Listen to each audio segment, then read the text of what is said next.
Hello everyone, Supreme RCS here from UTPisOnline. Let me start off by saying that if you're on mobile and there's black borders on the screen, I do apologise, I'm still working on it. If you're on the computer it should be sorted, but let's press on. Today there's a few interesting things I want to talk about. For starters, the gameplay you're seeing is just a game of Slayer, just as a bit of background footage you might want to keep an eye on. There's some interesting parts, some hype parts. It's nothing amazing, but a nice gameplay I think. So at the moment we got their Halo World Championship going on. The final being on Sunday, which is when this will probably go up. It's at 11 PM GMT. And it's nice to see this sort of competition doing well. I haven't seen anything major on the Halo Fragnation or MLG website. There's not a lot of tournaments being ran, so to see one as big as this with all the predecessors of the X Games and all of those sort of qualifying matches to find these teams that are competing, it's nice to see it now climax to this one big weekend of Halo that we're seeing now. It's also good to see how they have tried to gauge it towards actual fans and treat it like a sport. It's nice to see that there's a bit of drama in it. People like drama. There's been people changing teams. There's been players going to rival teams. And it's all very much like a sport like football. And it's good to see this progression, that more people are getting drawn into esports and it has this pull to it now that it didn't before. So if you weren't going to watch the World Championship final on Sunday, it may interest you to know that there'll be a free REQ pack for watching.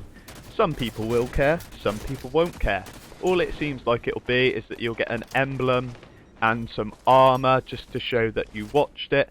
It's a nice touch by the makers of Halo 343.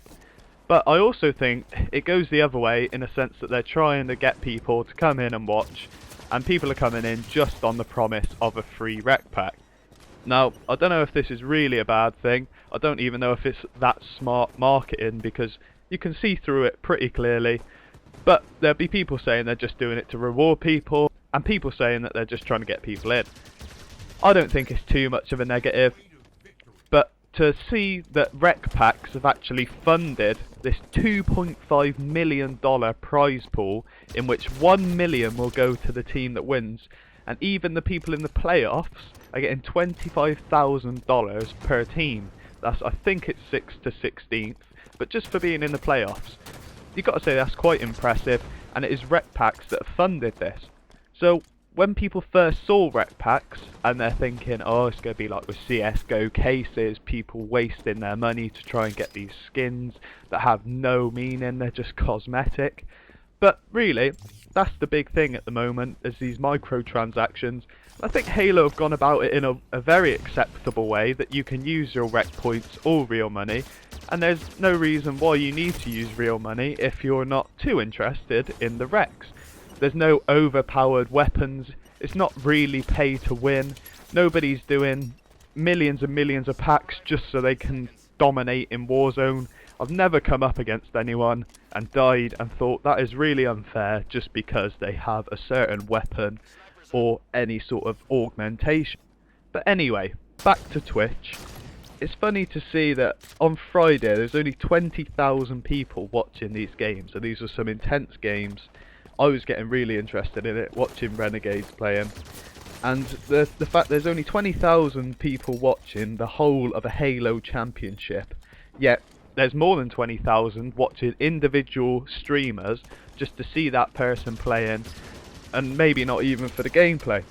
Now I reckon that's another reason why they've included these REQ packs. It'll up the interest, and of course they'll be getting ad revenue from Twitch for the amount of people watching.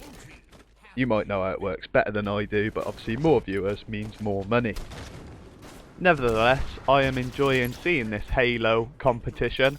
I'm sure that you are too, and the results so far have been very interesting, and we'll see where the finals take us today, or if you're watching this in future afterwards, you've missed out on a free REQ pack. You've probably missed out on the whole tournament, and hopefully there's another one in future for you to go and watch. I'll commentate over this last bit of footage because it was a good game. I enjoyed it. It dragged out a little bit, but still fun to be playing in. I may do some live comms in future, but I only play with Jack on my team, so it'll be interesting to see what we can do with the dual commentary there. I think we will also be doing a Griff Ball video together, in which we're going to go through some tactics, some elements you can employ into your own gameplay. So as the gameplay here is drawing to a close, pick up this kill here. I pick up the sniper. It's pretty much full as it's just spawned in.